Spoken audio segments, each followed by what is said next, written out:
Have you ever been judged solely by your appearance? This story will make you think twice about how you treat others. By the end, you'll understand why respect should be given to everyone, regardless of how they look. Stay tuned for an eye-opening tale of prejudice, power, and the perfect comeback. Marcus Jackson pulled his 10-year-old Honda Civic into the gleaming parking lot of Prestige Motors, one of the most exclusive luxury car dealerships in the city. The morning sun reflected off the polished windows of the showroom, where rows of Ferraris, Lamborghinis, and Bentleys sat like sleeping beasts waiting to be awakened. He dressed casually today, jeans, sneakers, and a plain black t-shirt, having come straight from his morning jog in the park. Marcus wasn't concerned about his appearance. After all, he wasn't there to impress anyone. He was there to make a significant investment. As the 42-year-old tech entrepreneur stepped through the glass doors, the cool air conditioning washed over him. The showroom smelled of new leather and expensive cologne. 3 salespeople stood chatting near the reception desk, all in crisp suits with perfectly styled hair. None of them looked in his direction. Marcus walked over to a sleek black Lamborghini Aventador, admiring its aggressive lines and carbon fiber details.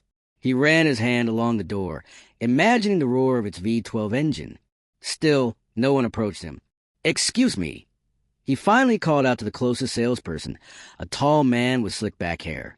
"I'd like some information about this model." The salesperson, whose nameplate read Richard Collins, glanced at Marcus, then at his colleagues, before reluctantly walking over. "Sir, this is a Lamborghini Aventador SVJ.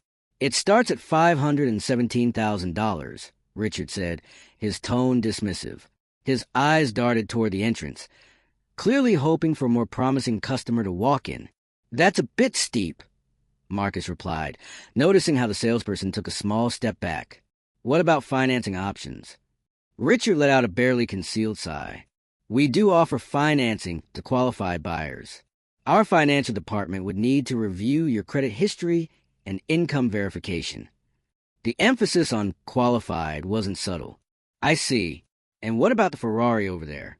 Marcus pointed to a red Ferrari 488 Pista across the showroom. "That's actually reserved for a client," Richard lied smoothly. "Perhaps I can show you something more accessible? We have some pre-owned vehicles that might better suit your budget." Marcus stood there for a moment, taking in the situation. This wasn't the first time he'd experienced this kind of treatment, but it still stung. After building a tech company from his garage to a billion-dollar enterprise, after being featured in Fortune magazine as one of the 40 under 40 most influential business leaders, he was still being judged by the color of his skin and his casual attire. "Actually," Marcus said calmly, "I'm interested in purchasing several vehicles. I'm expanding my collection, and thought Prestige Motors might be the right place to do business." Richard's expression remained skeptical. "Several vehicles? And what kind of collection would that be, sir?" Before Marcus could answer, the showroom doors opened and a woman in her 50s entered. She was wearing an impeccably tailored suit, her silver hair cut in a stylish bob. Richard immediately perked up. "Ms. Reynolds, what a pleasure to see you again," he called out, completely turning away from Marcus. "The Aston Martin you inquired about just arrived yesterday. Would you like to see it?" "In a moment, Richard," she replied, her eyes scanning the room until they landed on Marcus. Her face broke into a wide smile. "Marcus Jackson, I thought that was you." She strode across the showroom floor and extended her hand. "Eleanor Reynolds, Prestige Group board member. We met at the charity gala last month. Your donation to the education fund was incredibly generous." Richard's face froze in confusion as Eleanor continued. "I've been following the success of your company. Quite impressive how you've revolutionized cloud security. The business world can't stop talking about your latest acquisition." Marcus shook her hand warmly. "Ms. Reynolds, it's good to see you again. And thank you. The team deserves all the credit."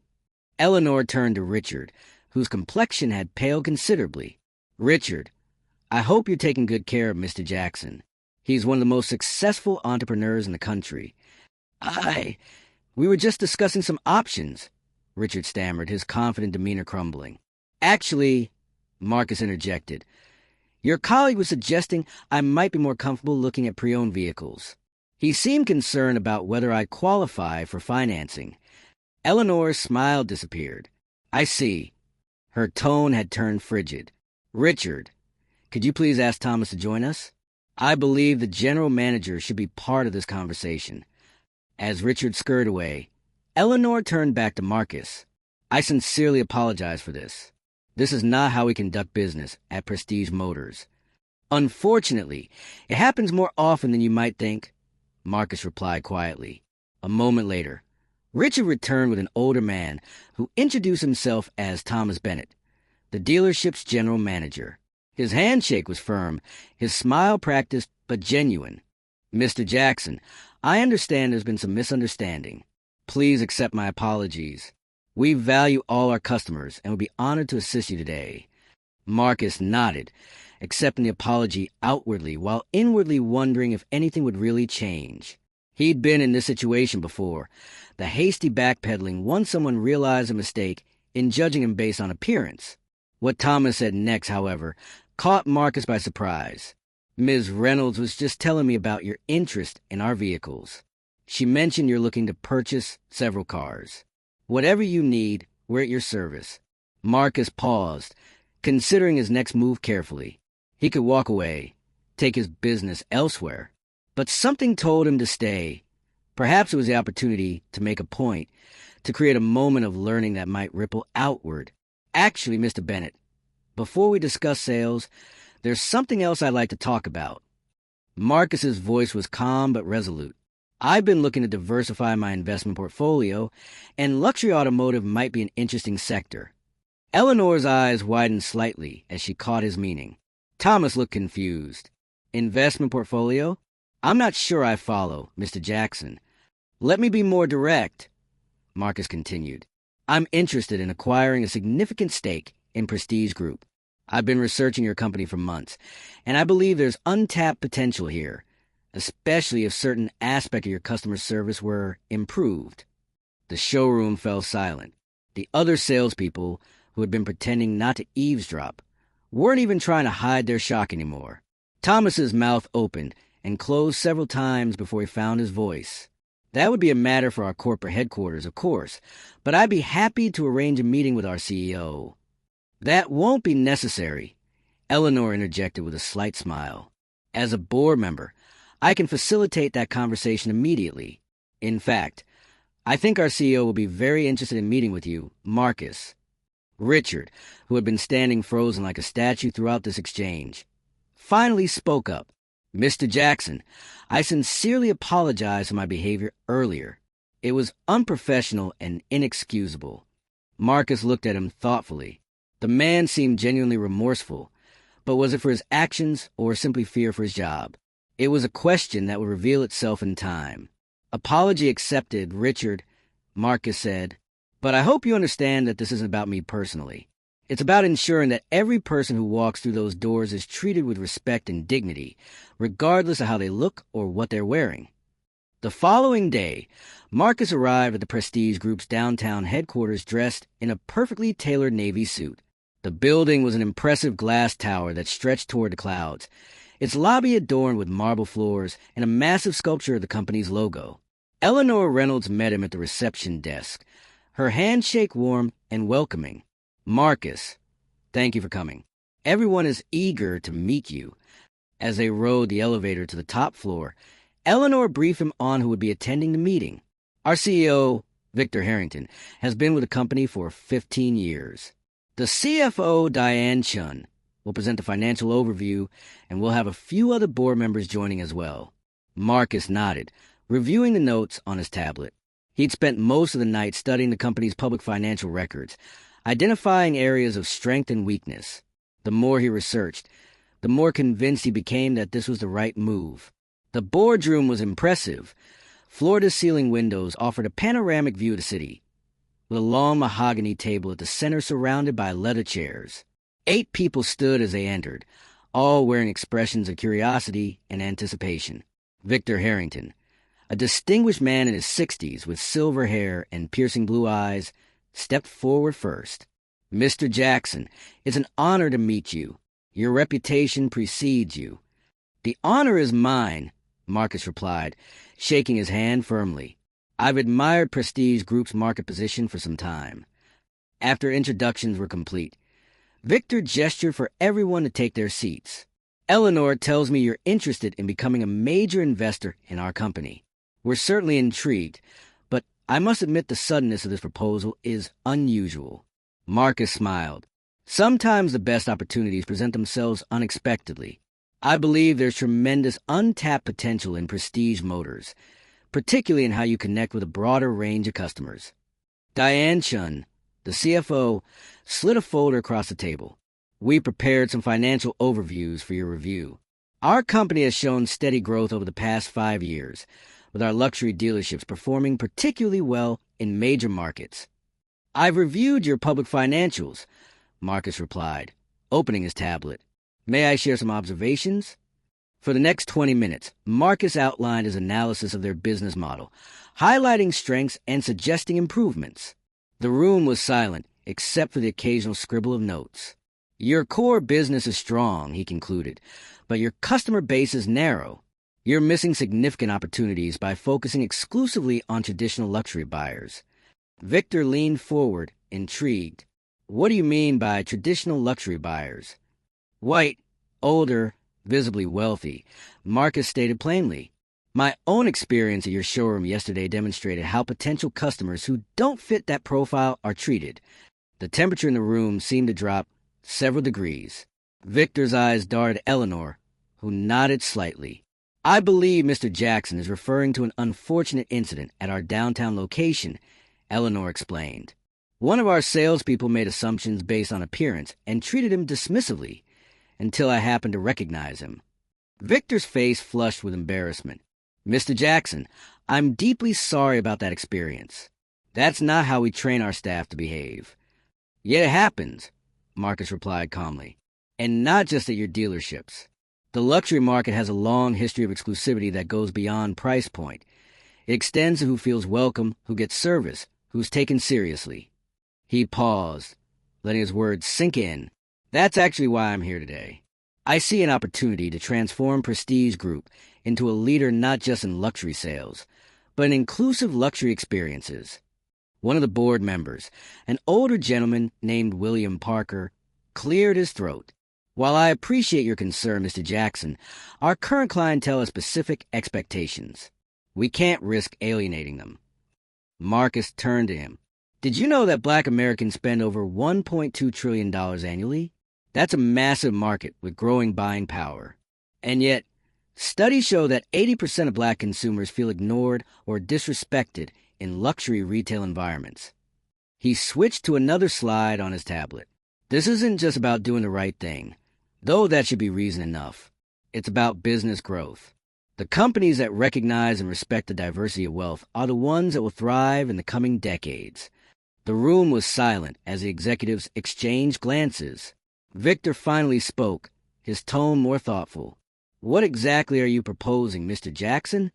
I want to acquire a 25% stake in Prestige Group, Marcus stated confidently. With that investment comes my expertise in digital transformation and customer experience, along with a seat on the board. Diane Chin quickly calculated on her tablet. That would require an investment of approximately $87 million, based on our current valuation. I'm prepared to offer $100 million, Marcus replied without hesitation. I believe in paying a premium for potential, and I see tremendous potential here. The room erupted in murmurs. Victor raised his hand for silence, his eyes locked on Marcus. That's a generous offer. May I ask why you're so interested in our company specifically? There are many luxury retailers you could approach. Marcus leaned back in his chair. Sometimes the most meaningful change happens where it's most needed. Yesterday at your dealership, I was reminded of something important. The power to change systems comes from within those systems. He paused, looking around the table. But there's something else you should know before we proceed. The executives exchanged nervous glances. I'm already an investor in Prestige Group, Marcus revealed. Over the past 3 years, I've been quietly purchasing shares through my various investment vehicles. As of this morning, I own 12% of the company, making me your third largest shareholder. The revelation landed like a bombshell. Victor's composed expression cracked momentarily, while Diane frantically checked figures on her tablet. "He's right," she confirmed, looking up with wide eyes. "The holdings are distributed across several investment firms, but they all track back to Jackson Ventures. Why keep it quiet until now?" Victor asked, his voice betraying both admiration and concern. "I prefer to observe before engaging," Marcus explained. "I wanted to understand a company culture from the perspective of a regular customer, not an investor. Yesterday's experience at your dealership confirmed what I suspected. There's a disconnect between your company's potential and its practices." Eleanor smiled, the pieces falling into place. "So when Richard dismissed you at the showroom, he was actually dismissing one of the company's biggest investors," Marcus completed her thought. "And more importantly, he was demonstrating a blind spot in your business model, one that's costing you millions in untapped market opportunities." Victor Harrington stood up, straightening his jacket. "Mr. Jackson, I think we need to continue this discussion. Would you join me in my office? Diane, Eleanor, please come with us." As they moved to leave, Marcus noticed Richard Collins standing nervously in the hallway outside the boardroom. Apparently, he'd been called to headquarters as well. The salesman's eyes widened in recognition as Marcus approached, followed by the CEO and board members. Richard looked like he wanted the floor to open up and swallow him whole. "Mr. Collins," Victor addressed him, "thank you for coming in today. I believe you've already met Mr. Jackson." Richard nodded, unable to make eye contact. "Yes, sir, I have." "Good," Victor replied, "because Mr. Jackson is going to be spending a lot of time at our dealerships in the coming months, helping us implement some exciting changes. I expect you'll be working closely together." Richard finally looked up, confusion replacing his embarrassment. "Sir," Marcus stepped forward, extending his hand. "Everyone deserves a second chance, Richard. The question is what we do with that opportunity." After a moment's hesitation, Richard shook Marcus's hand. "I understand, sir, and I'm truly sorry for how I treated you." "Then prove it by learning from this," Marcus replied, his tone firm but not unkind. "Because the changes coming to Prestige Motors aren't just about me.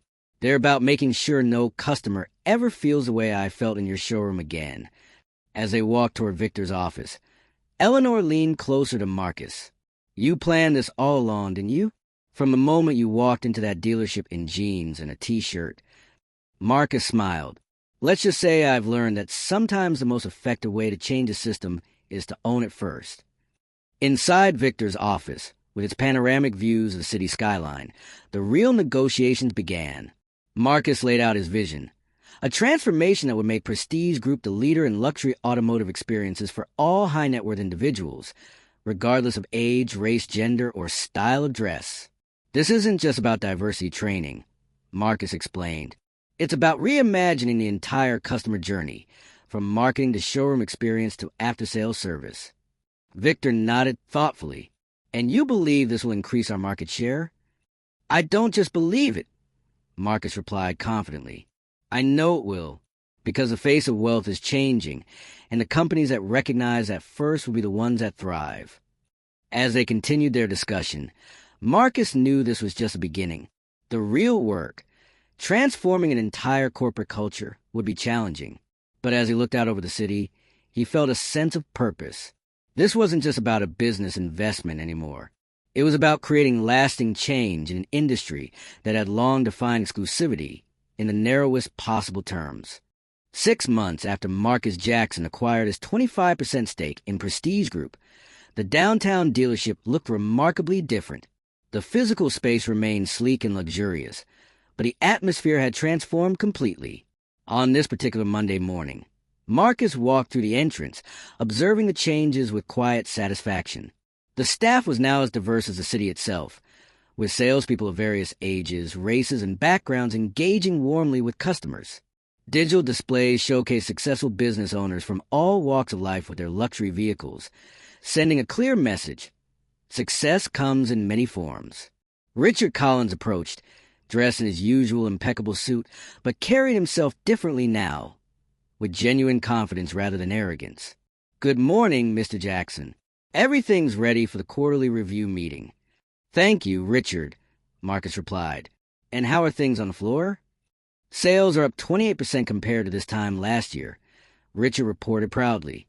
"And our customer satisfaction scores have never been higher." Marcus nodded, pleased but not surprised. The numbers validated what he had known all along, that inclusivity wasn't just morally right, but also good business. Under his guidance, Prestige had implemented a comprehensive transformation program, starting with the basics: mandatory bias training for all staff, revamped hiring practices to increase diversity, and a complete overhaul of the customer experience. "Let's head to the conference room," Marcus suggested. "I want to hear from the whole team." The conference room was already filled with dealership staff and several executives from headquarters, including Eleanor Reynolds and Victor Harrington. The energy in the room was palpable, a mix of excitement and pride. Victor stood as Marcus entered. The man of the hour, Marcus. The board just reviewed the quarterly numbers. "I must say, when you first proposed these changes, some of us were skeptical, but these results speak for themselves." Eleanor smiled, sliding a report across the table. "Not only are sales up, but we're reaching customer demographics we barely touched before. The average age of our buyers has dropped by 7 years, and our customer base is significantly more diverse." "Those aren't just statistics," Marcus replied, taking his seat. "Those are people who previously felt unwelcome in spaces like this, despite having the means and desire to be here." He turned to address the entire room. "I'd like to hear from those on the front lines. What's working? What still needs improvement?" A young saleswoman named Aisha raised her hand. "The personalized follow-up program has been huge. Customers are surprised when we remember their preferences and interests beyond just cars. It builds real relationships. And the community events have been game changers," added Carlos, the service department manager. "Hosting those entrepreneurship seminars brought people into the dealership who might never have walked through our doors otherwise." Marcus nodded, taking notes. When he had first proposed hosting free business workshops at the dealership, using their elegant space during off hours, many had questioned the strategy. Why open their exclusive showroom to people who might not be current customers? The answer had become clear.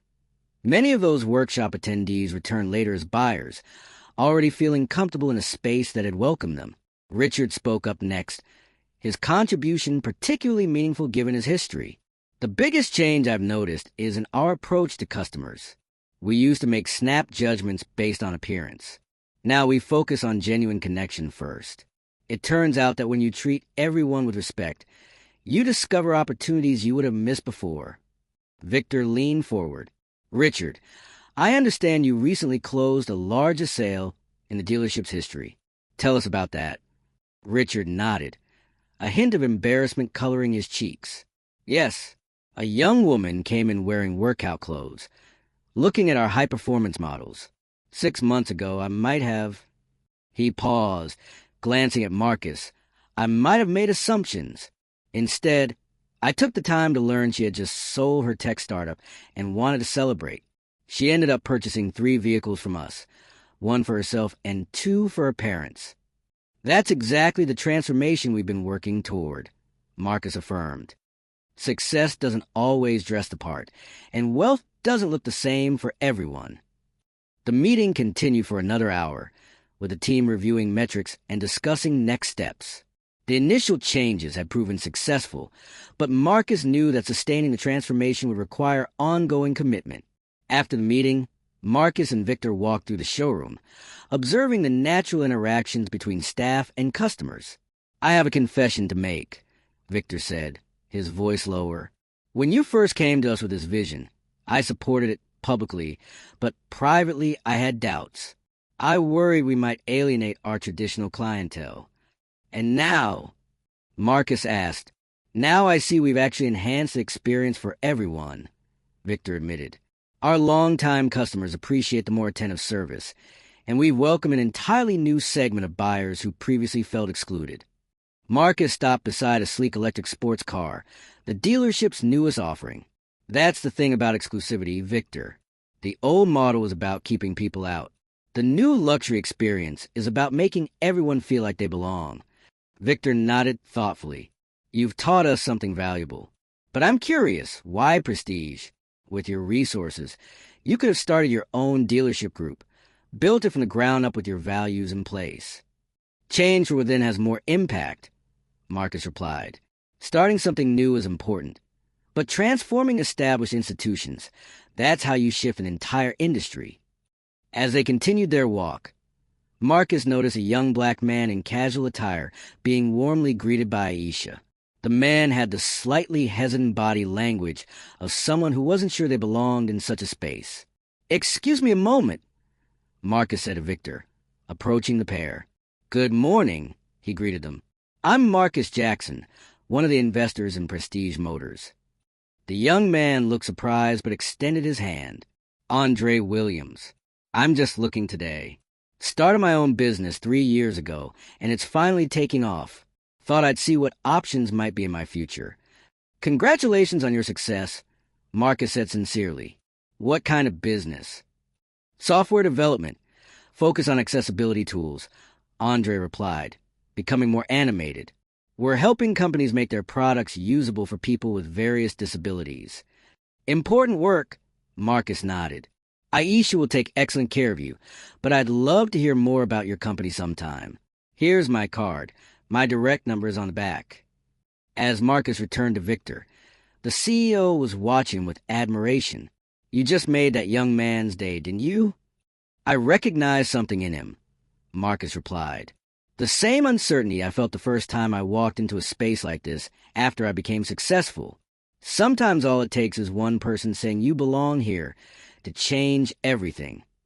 The afternoon concluded with a press conference announcing Prestige Group's new community foundation, which will provide entrepreneurship grants and mentor into underserved communities. As Marcus stood at the podium, cameras flashing, he took a moment to reflect on the journey. 6 months ago, I walked into a Prestige Motors dealership and was judged by my appearance rather than my potential, he told the assembled reporters.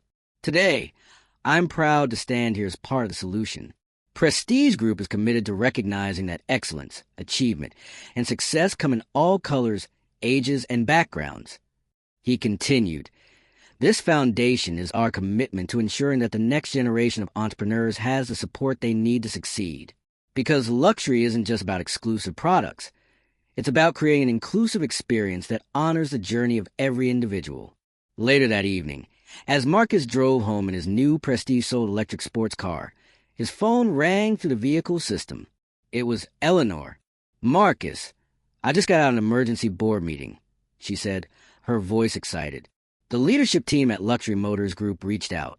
They want to discuss a potential partnership based on the model we've implemented." Luxury Motors Group was their largest competitor, with dealerships across 3 continents.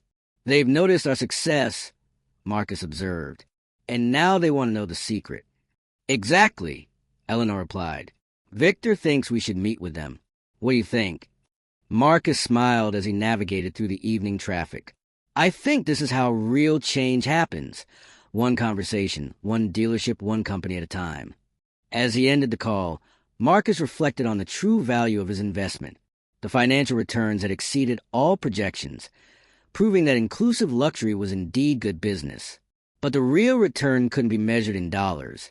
It was in the changed culture, the transformed experiences, and the doors that had been opened for people who previously would have been overlooked or dismissed. The next morning, Marcus would receive an email from Andre Williams, the young entrepreneur he'd met in the showroom. Andre had not only purchased his first luxury vehicle, but had also attached a business proposal for collaboration between his accessibility software company and Prestige Group's digital platforms. This was a ripple effect Marcus had hoped for, creating opportunities that extended far beyond the showroom floor, building bridges between worlds that had previously remained separate. As Prestige Group prepared to share their inclusive model with their largest competitor, Marcus knew this was just the beginning. The luxury market was evolving, becoming more reflective of the diverse world it served. And it had all started with a simple moment of being overlooked, a moment that had transformed into a movement. The final quarterly report would show that Prestige Group stock had increased 32% since Marcus's investment, making his initial $100 million stake worth considerably more. But as he often reminded his team, the true measure of success wasn't on the balance sheet. It was when the lives touched, the perspectives changed, and the barriers broken. In the end, the story of Marcus Jackson and Prestige Motors wasn't just about a black customer who turned out to be a major investor. It was about recognizing that true luxury meant creating spaces where everyone was valued, respected, and welcomed, regardless of how they looked when they first walked through the door.